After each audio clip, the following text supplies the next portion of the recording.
Welcome to the Clash Radio Show. My name is Clyde, and I'm very happy to have this opportunity to talk to you today. We're starting a new series of conversations. We call them Aussie Migrant Experiences. The series designed to highlight experiences from migrants in the Australian context, with a special focus on career development and entrepreneurship development. And to kick off this series, I've got a special guest today by the name of Dr. Ephraim Osage. Good afternoon, Ephraim. How are you today? Oh, very good, Clyde. I'm honored to be here with you. So thank you for having me. What a great timing for such a valuable initiative. Well done, man. All right, thank you very much. Now, we're just going to have a bit of a conversation about your journey into Australia and your early days in your career and other entrepreneurial endeavors in the Australian context. Maybe let's just start with walk us through when you arrived to Australia and how were your early days. Thanks, Clyde, once again. It's like yesterday. I still remember to just let you know how this is very certain on my mind. I remember the date. It was on the 20th of January 2003. So that brings it to almost 23 years now. So it's something that I reflect on regularly, Clyde, because it's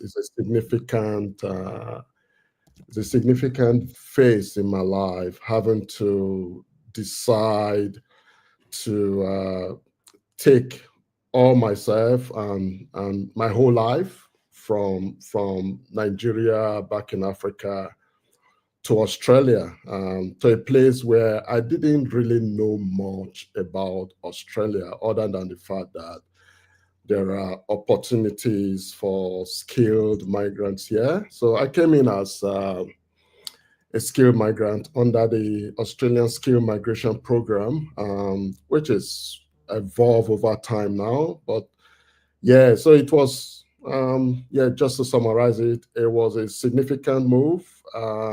It's a move whenever I reflect back, always I have no regrets. I'm very happy to be in such a blessed country, Australia. Did you know much about Australia before you arrived? Like I said, no, not as much as I would have loved to know. Yeah.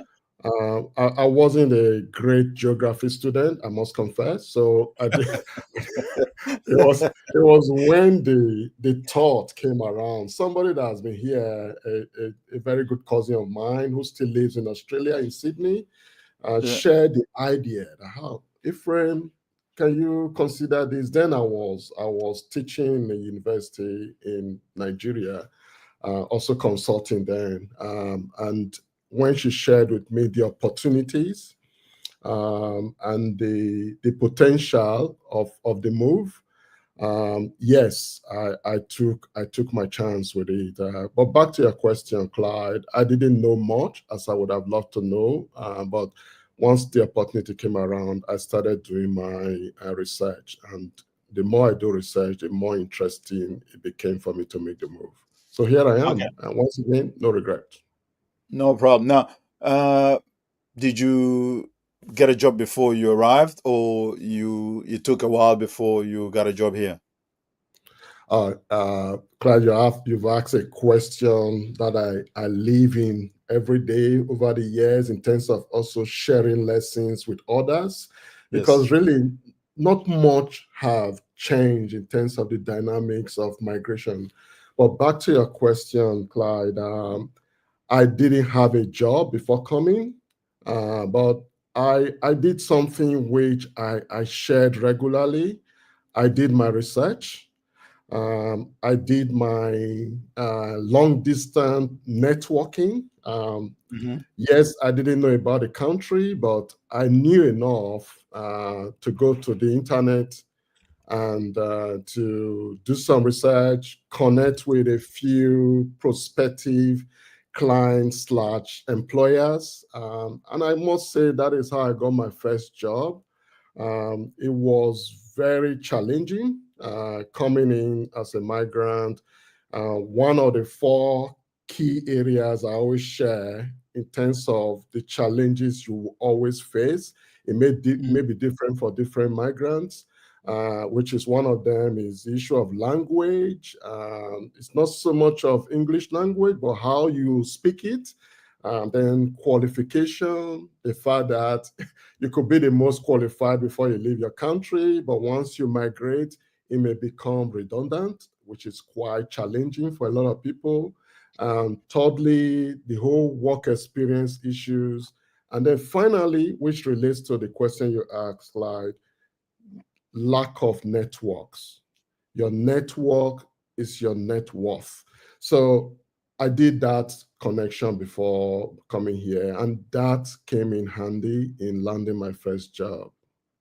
Okay, a lot of migrants do tend to experience a lot of issues to get their first job because not only they don't have the Australian experience, they also don't have, in that sense, the Australian referees, which are very important. You know, every employer would want you to have some referees, and that's why it takes a while to eventually get the first job, even if you're qualified. And as you said, the issue of qualification is also very pertinent because a lot of the qualifications that we get from overseas are not necessarily recognized here. So that initial hurdle to get a job, whether it's in your qualification or not, is one that a lot of people tend to spend quite a bit of time before they can jump it. In your case, I think you said it didn't take much time, but did it? Was it because of your sort of networking skills, or the way you said you prepared yourself, or what were some of the things that you believe helped you to jump that hurdle relatively quickly? Yeah, Clyde, this is not a simple fix-all answer. As you know, there will be different contexts, Hmm. but principles are always useful. So one of the principles that did help me, like I said, being more proactive. Mm. Being more proactive. As somebody that wants to make such a significant change, you can't afford to leave it to chance. And Yeah. unfortunately, a lot of people still make that mistake. So I think that helped me a lot, just being proactive. The long distance networking I did actually facilitate my first job. And it didn't mean that I came on the first week. I mean, Hmm. right, there are some professionals, depending on your area, your skill, if your skill is in high demand, there are Hmm. some professionals that come into a job. And that is not so common, especially when you come in as an independent skill migrant, which there are different ways you come in. But if you come in as an independent skill migrant, that means you are not sponsored by an employer, you're not, so there's no job waiting for you somewhere. That Hmm. is quite challenging. And to give you an illustration, I always say this, not to take too much credit. Hmm. I literally, or I picked a a security personnel form to fill so Hmm. that I can do a survivor job. I'm sure you've heard of that word, survivor job, which is quite Yes. common for many migrants. I already took it because this is another thing, Clyde. The network of friends you are around when you come in also matters a lot. I came into a group, and it's nothing negative on their part. It's just what it is. Came into a group of uh, chartered accountants, the best back in their countries, and coming to Australia, they were working in the aged care. Now, nothing wrong with aged care. I think aged care is a blessing to migrants because it's an area where the need is there. But if that is not what you are fulfilled to do, there's always that gap. So it was Hmm. painful for me to face the prospect of becoming a security personnel. Now, there are some great security personnel. Some of them do well in the job, but when it's not your goal, it's not your life desire, it becomes an issue. It may become an issue of trauma.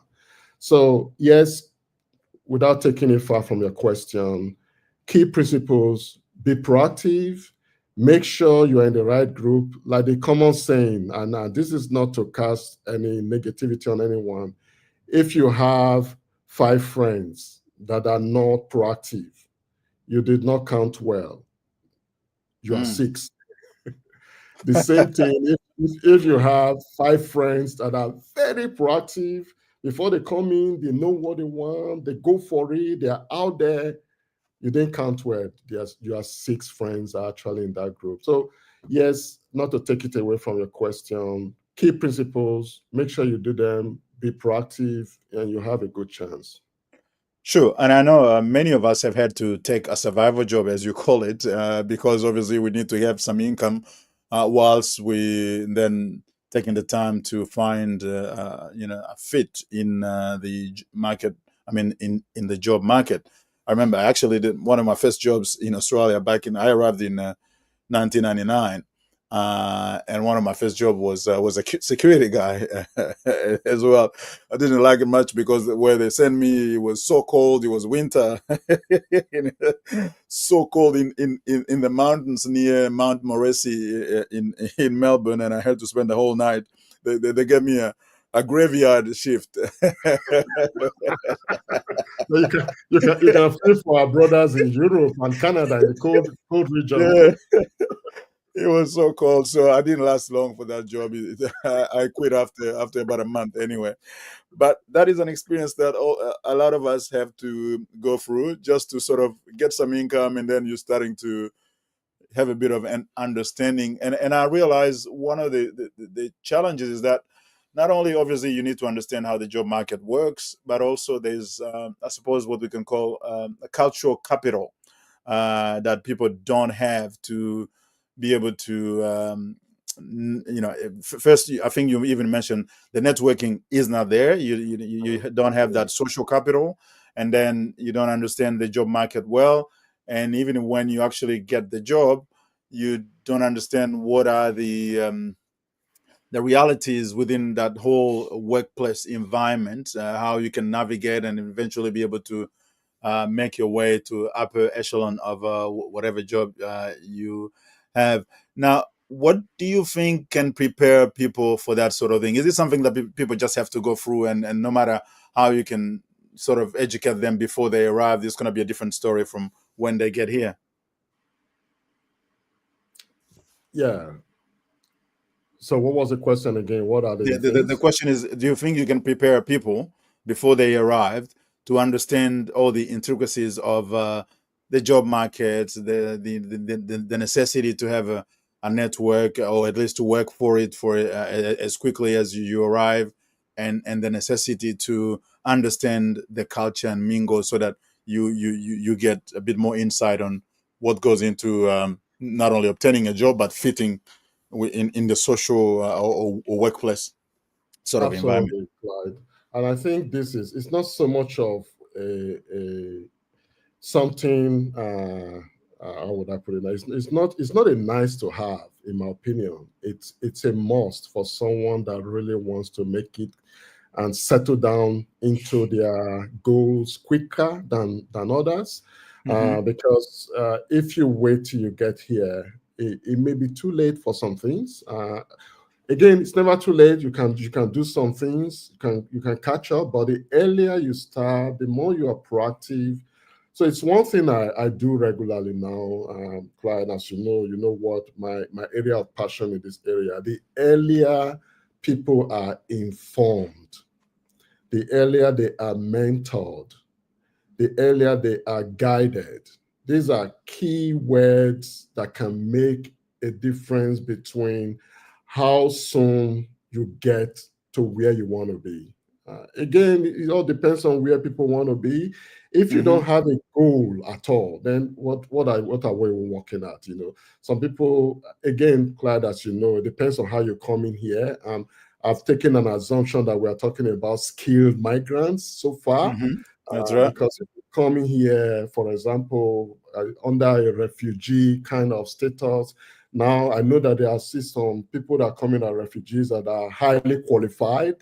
But when you come in that status, sometimes the early part is just you really can't do much other than to just settle down and heal That's before right. you start getting into the mainstream. But again, going back to your question, key things that can be done, and it's not a nice to have, it will make the difference between how you succeed and how early you succeed.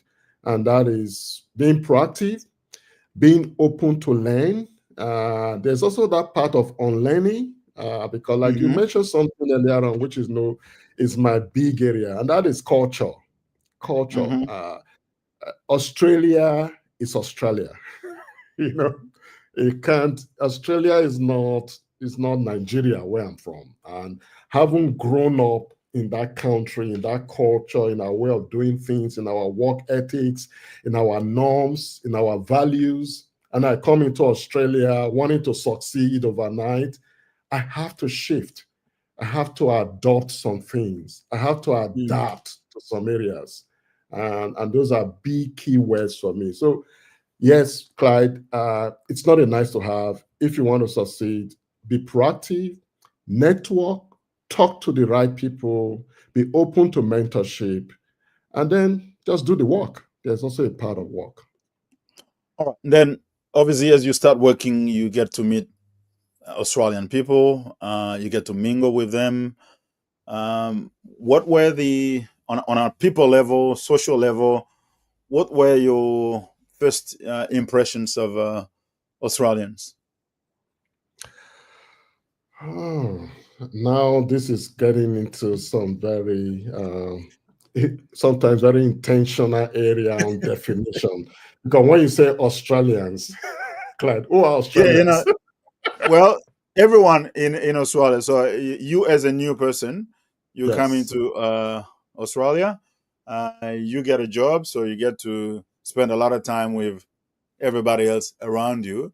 And I would imagine, obviously, depending on which job you get, you could go to a place, a workplace where there's a lot of migrants, but Mhm. a lot of the time when you're new, you could also go to a place where there's mostly Anglo-Saxons. But I take Australians in its diversity, just Yeah. and the whole Australian culture and the people. What were your first impressions compared to obviously your own culture from where you came from Nigeria? Yeah. Yeah. And I think, Clyde, this is one of the advantage in being in this blessed country, Australia, because it's already multicultural Mm-hmm. to a great extent. So some of the things you would have experienced going to a country where the level of diversity is not as much as Australia, you may never experience it here. Mm-hmm. So, but coming back to your point, yes, it still has, despite its diversity, Australia still has a culture. Mm-hmm. So one of the things I'll give you for illustration, one of the things I observed or experienced coming into the workplace is just that whole thing around mateship. Mm-hmm. Uh, just don't take work so serious that you forget your mates. Okay. And Yeah. I got burnt in some terms with this. For example, learning to go for lunch with people. Mm-hmm. As simple and mundane that sounds, Clyde, sometimes we struggle. We struggle, we come to a workplace, we still want to find our own kind of people. This also happened in a networking context, and I write about this a lot as well. If you want to network, network. Don't go out to a function or a meeting or a work event and you're still looking out for that person that looks like you. And again, this is natural. I must confess, it's also something that I have to work with over time. So, but learn to the whole mateship, and this is very strong in Australia. That's why you find hello mate. It's Yeah. not just in greeting. It's just there's that thing about that being intentional to adopt the mateship culture can get you your job, can help you to stay on that job for a while, can help you to get to the next job just with that mateship. As simple and as again as mundane as it sounds, it can make a difference how you succeed in the Australian culture. So mateship, going to lunch with your mates, learning to do the way they do. Another one that came up easily for me. I know I put this a lot in my books as well, Clyde. Going for lunch, Yeah. and then I was getting money to pay for everybody. Yeah. And where in my culture, it's like a good gesture. It's actually something you should be applauded for because you are a very liberal person. You're a kind person. You're a good mate by always being the first one to say. Sometimes we're even arguing and fighting among ourselves. I need to pay. Let me pay. Let me pay. Again, it doesn't mean that Australians don't do this as well. But I can tell you, if you are that person that does that as a norm, somebody may start thinking you are weird. There's something wrong with you. Why are Mm-hmm. you trying to show off? Mm-hmm. So Yes. little things like these, it's something that we have to learn quickly and then just adjust. It may take time. It may even help you to be more comfortable in the workplace. But it's something that you need to just learn. Australian workplace, it has its own culture despite the diversity. There are a few other examples, Clyde, but I think those two just come to mind as we talk in terms of um, mateship, and then that whole thing about you don't want to make another person feel they can't afford a meal for themselves.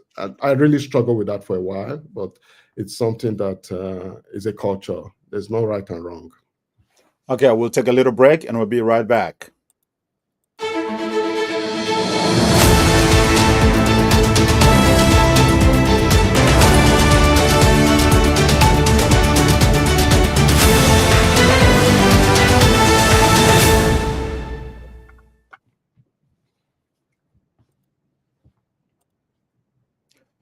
All right, thank you very much. For those who are watching, we are speaking about Aussie migrant experiences, and I have with me as a guest Dr. Ephraim Osage, who is with us, joining us from Perth, WA. Now, let's talk now about racism. I know a lot of migrants do experience racism. Some don't, perhaps. But what's your own experience in terms of whether it's in a workplace or in the broader society in your early days or even a little later, and then that in your own experience? Yeah, Clyde, this is one topic that is very sometimes very hard to talk about because I'm not the type that is so quick to talk disadvantage. Mm-hmm. And I'm also I have this belief that there are just nice people out there, and there are people that are not so nice out there Mm-hmm.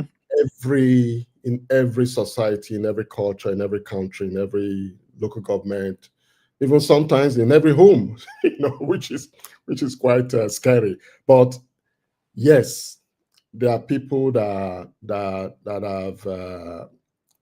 For me, I must say that I got that enough maturity, and I'm trying to be careful here because I'm not trying to Yeah. say that I'm the best, but I got that level of maturity sometimes not to even allow it get to me so that it's even difficult now to recall instances. And there were I recall one. I mean, this is something that is a little bit and it may trigger a few things for some people. And if it does, and you need to get some support, please do. I remember one of my first job. uh, somebody went behind me and complained that it wasn't a formal one. Mm. And my boss I had then was very emotionally intelligent. The person complained that, oh, that when I'm around, the kind of there's a kind of discomfort that she experienced in terms of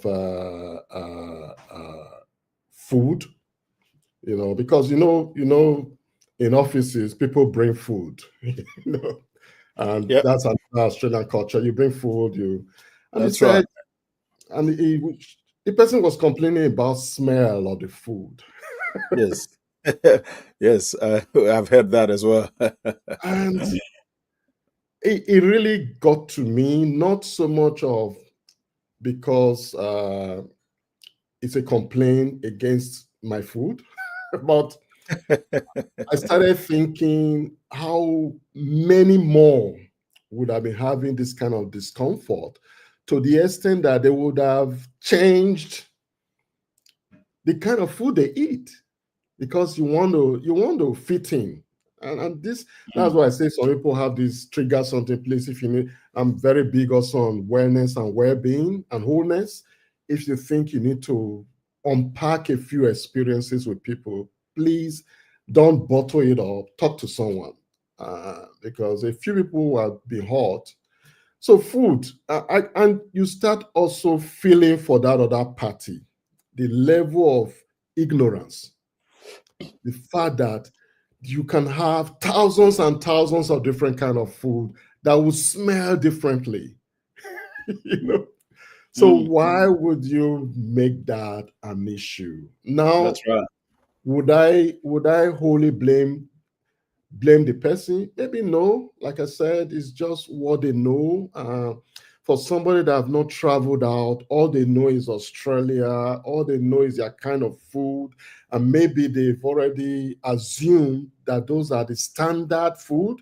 That there's no other food that smells differently. So, and like I said, my boss was emotionally intelligent. He was very smart the way he dealt with that issue. And I kept on eating my food. I kept on bringing my food to the office because that particular boss handled it very well. You can imagine bosses that don't handle that very well. I've had cases as well of even body smells. Again, this I want to also say this in case you have had that experience. Don't just assume it off and think you are macho enough or you are strong enough. If you need to unpack it with someone, please do, because they can end up getting into you become low esteem person, you become as if you are less. Because imagine somebody saying that they have been complaining about smell. Oh, that person does not smell well. Hey, what is the standard of smell? So Yes.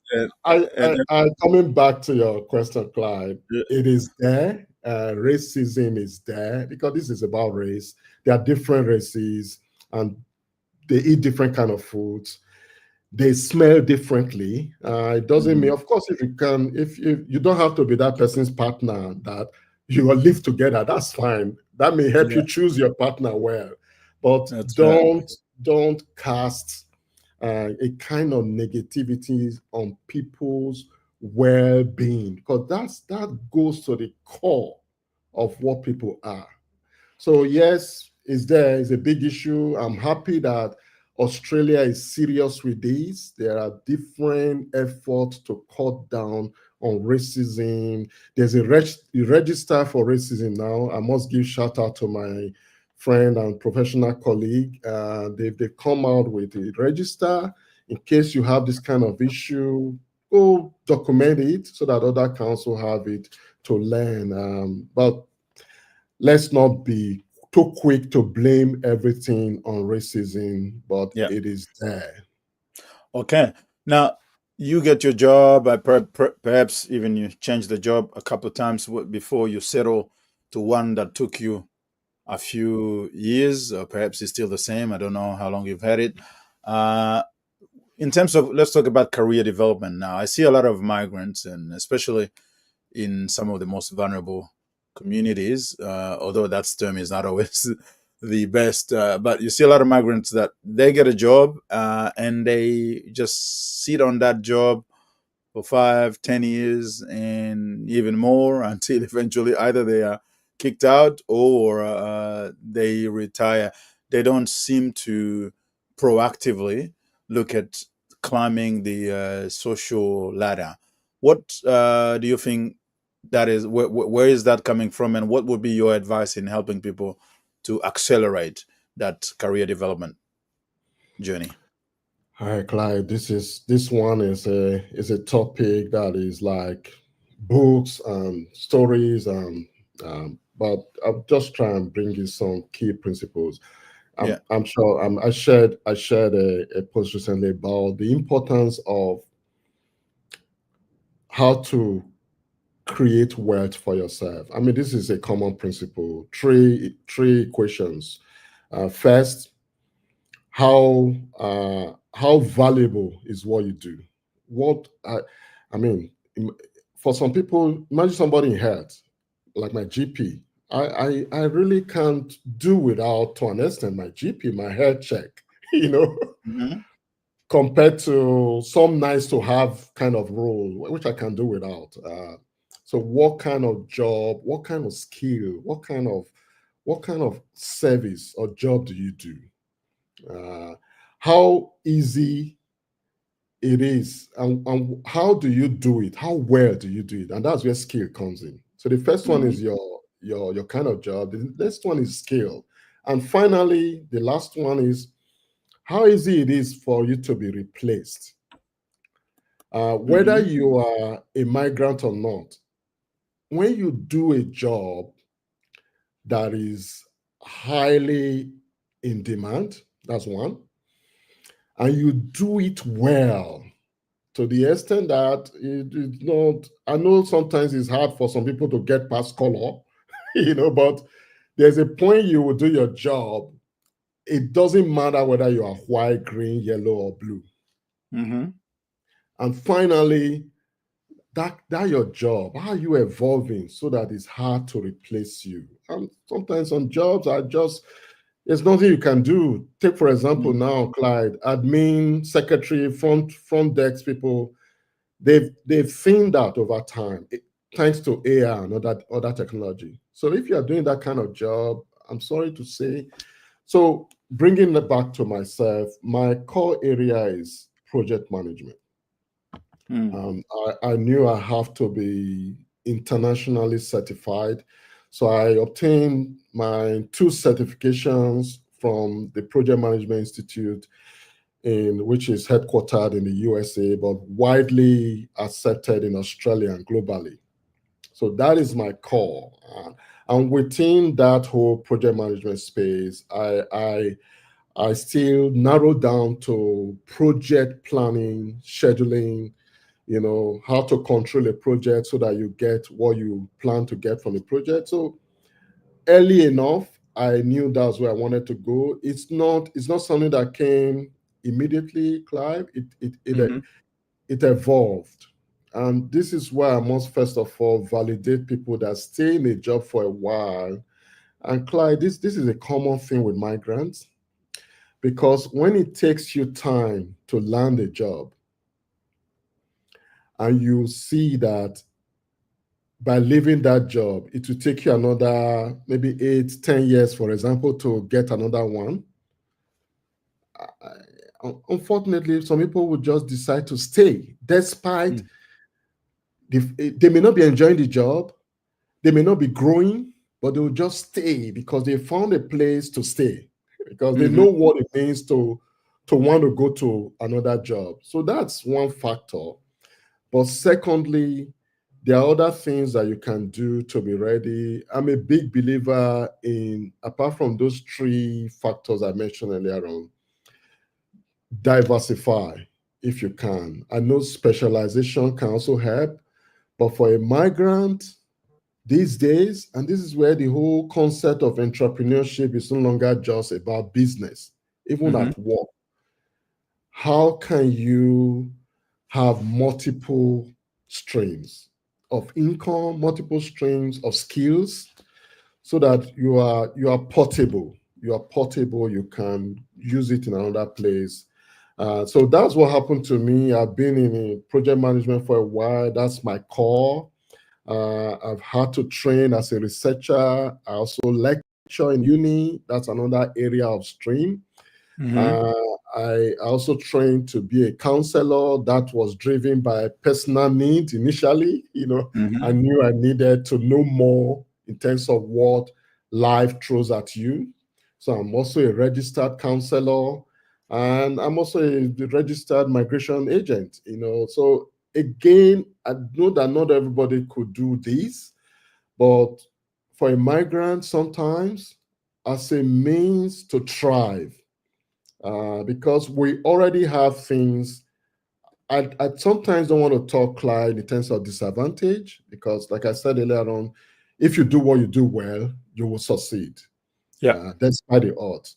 But we Okay. also know what migrants may experience. So, because of all those, sometimes you have to diversify, Yeah. find a way around so that you can thrive irrespective of the odds. All right, we got a little under 10 minutes before we finish, and I'm going to use this part to talk a bit more about it. You mentioned just then about entrepreneurship, which is very important because the whole notion of economic empowerment is very important for the social economic advancement of migrant communities, especially in countries where some of us come to these countries with limited skills or limited understanding of what it takes to build wealth. But entrepreneurship narrative is sort of gaining more popularity everywhere, and it is spoken about everywhere. And it's not something that is just limited to business, as you said. It can go into social. It can also even be within within paid employment. I was going to say, and that's called entrepreneurship. Um, do you see, especially let's say in our communities, African communities, and this might apply also in many other migrant communities. Do you see that sense of entrepreneurship developing within uh, people's mindset and habits, or is it something that's still to sort of mature? And what would be your advice for those who are interested in entrepreneurship in all of these spaces, whether it's commercial, social, or career spaces? That's loaded here, because when you're talking of career space, it's definitely going to be different mindset with Yeah. entrepreneurship space, which is business or self-employment. But one same principle cuts across, Clyde, and I've spent some time in this area to know that it's not an easy terrain. Mm-hmm. It deserves a lot of resilience. It demands you to be ready to take risk. It demands for you to also be ready to get out of your comfort zone, because one area that sometimes we struggle is, for anybody for that matter, and of course for a migrant, that becomes another layer, and that is marketing. Mm. Marketing, because, hey, Clyde, no matter how beautiful the product you have, if no one is buying, you're not going to go anywhere. Mm. You're not going to go anywhere. And if you have a business, and I see this often, and again, I have been caught up in it as well. I had to take a step back to start thinking a little bit of more expansively, and that is targeting your business towards, if I may use that word, your own people only. Mm. uh, I tell you, you may be running into trouble here, because by the last time I checked, in terms of the statistics, you don't have enough people here to buy your products to that extent Mm. that you can scale. And this is why I'm so big, Clyde. I wrote about this as well, the importance of diversifying your diversity. We have some sweet spot here as migrants that we can actually pivot. And this is thinking beyond just your comfort zone, diversify. But bringing it down to a few principles, it's not going to be different from what I mentioned before as well. That business you want to do, and Clyde, sometimes we don't think before we leap.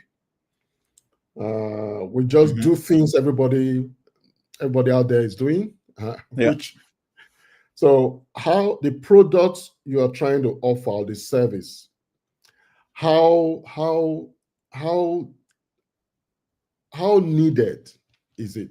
How needed? What's the demand? And this is something I am still working on, Clyde. What is the demand for what you are trying to do? Again, like I said, if the demand is only your brother, sister, neighbor, your countryman, and Yeah. sooner than later, even sometimes those people will not even buy from you, unfortunately. Yeah. So how high is the demand? And how well, even if you get that demand equation right, or that portion of the equation, how well, how developed are you in your business acumen? How disciplined are you? How dogged are you to go outside of your comfort zone? I'm not trying to say this as an expert, even though I have some experience, but I think these are some of the principles. And then finally, how are you evolving so that you are not replaced? Because sooner than later, somebody will bring us something better. So entrepreneurship is quite fluid. I know we all have gone to school for it. We have MBAs and all those, but by now, Clyde, you know that MBA will not give you that breakthrough in terms of entrepreneurship. It will help to sharpen your mind. It will make you think all the principles, but getting down to doing it. So I'm a big believer that as migrants, we should think more entrepreneurial. Yeah. I think therein lies our sustainable growth, and for us to be able to leave more room for growth for the next generation. Entrepreneurship. I'll give you an example, Clyde. This is a simple example because it's affecting me now being in that business. Right Yeah. now, the Australian immigration policy, now this is in public domain. I don't need to disclose here. It's in public domain. Is leaning more and more towards anybody that's coming as a skilled migrant. If you don't have an employer sponsoring you, your options are limited. Mm-hmm. And how many employers do we have as Africans that qualify to sponsor? So sometimes I get really overwhelmed when I get calls to assist, Yeah. and the limitation is there already. We don't have that capacity Yeah. to be able to be major players in the space of business. And that is where the thing is, in terms of sustainable growth, is Clyde. So it's an area Okay. of passion. It's an area of passion. We must keep doing it. And I thank you for the effort you're doing in this space as well, Clyde. Okay. That's good. We getting close to the end of this uh, edition of this show. We would like to perhaps want to ask you a last question. Is uh, looking at everything from your early days to today, everything you've gone through in your both your employment and entrepreneurial endeavors, what would be some of maybe if you could advise someone, what would be three things you can tell someone who's coming into Australia as a migrant? What would you give them as advice that will help them to accelerate their integration and success, both in career and potentially in entrepreneurship? Yeah, I'll just jump into three that comes to mind. There may be more, definitely more than that. Number one, Australia is still one of the best place to come into. It's a blessed country. Opportunities are there. There's room for growth. There's still a lot of opportunities to come into. So, in case you are thinking about that, and because of some things that may have happened, one or two negative stories out there, I can tell you Australia still has room for growth. and they are looking for people that can add value. So think value anytime you're thinking about Australia's migration. And then the other thing I just want to quickly chip in there, which came up a couple of times, be proactive. Be proactive. Don't Mm. don't sit on your oars thinking that things will just happen. Time does not change things. Mm-hmm. Actions change Do. things. Be proactive. And finally, there's more, but I just want to drop this in. This is one I'm very big on, and this is the whole thing of diversity. I know that in some quarters they are trying. There's a sense of shutting down that advantage of cultural diversity. But I can tell you, it's one of the strengths you have when you come into this country as a migrant. You have more than one world that you can tap into. Don't disown your background. Don't. I'm not Mm-hmm. saying that you shouldn't change or adapt or adopt your new countries and your belief, your values, the values in a new country. Definitely, you have to add value here. You have to be a blessing to the country you are coming into. But please don't throw away your advantage. Having that other side of your life gives you an Mm-hmm. advantage. Even in business, entrepreneurship, contact, networks, keep that advantage going. And there's still a lot of migrants are still succeeding, really doing great work here. So, yeah, I'll just leave it at those three for now, Clyde. All right. That is very good. The last thing I would say, I know you've written a few books. Give you a minute to mention some of those for people who may want to grab a book or two and benefit from your rich experience. Please mention the title and where people can get them. I have 9 of them. Uh, I didn't plan for this, Clyde, but thank you for the for giving the opportunity. Quickly, a handbook for migrants Yeah. is my first book. Yeah. Uh, Really, really important book. So, uh, oh, I wish I didn't have this camera Yeah. thing on. That's okay. You can just mention the So, title then. so the first one is Voices. Second one is Voices from Home. Ah, yeah. Voices from Home. Migration and Family. Yeah. This I poured my passion into this. This one is for entrepreneur, and this is the one I was talking about, diversifying your diversity. Quite a small book, but loaded. Yeah. Top Insider's Guide for Successful and Stable Career, over 23 years of experience in this place, and also tapping into others, experiences of others, not just myself. Very, Yeah. very important book. Oh, this one has been on bestsellers in addition to the others for a while. Adopt, adapt, achieve. You can see me, I use some of those terms every now and then. They Yes. are my keywords.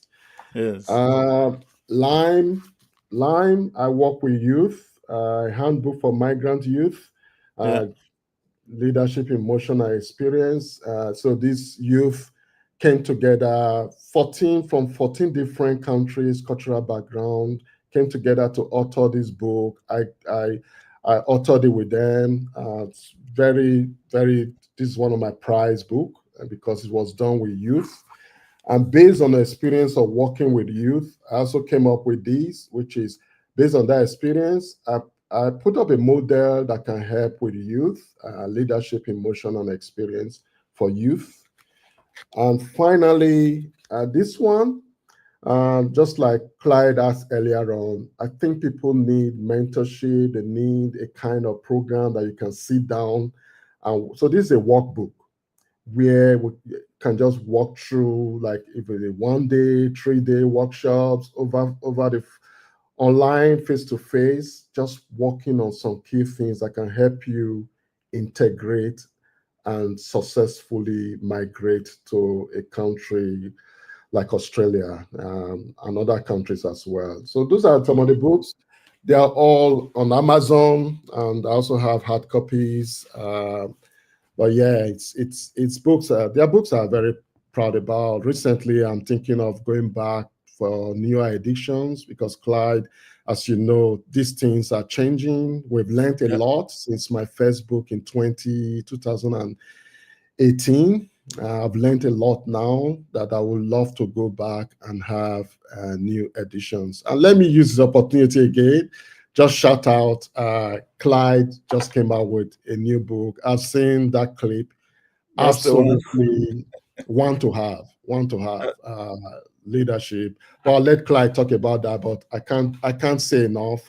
This guy has brought so much shift in this space. He's brought some freshness to this space for everyone. So I can imagine how that book will be so impactful. I appreciate that. Yes, certainly. I've got a book that has just been published, Leadership in Motion. It's right there, and it's available on Amazon. The ebook is only less than $5, actually. So very, Oh, wow. very, Wow.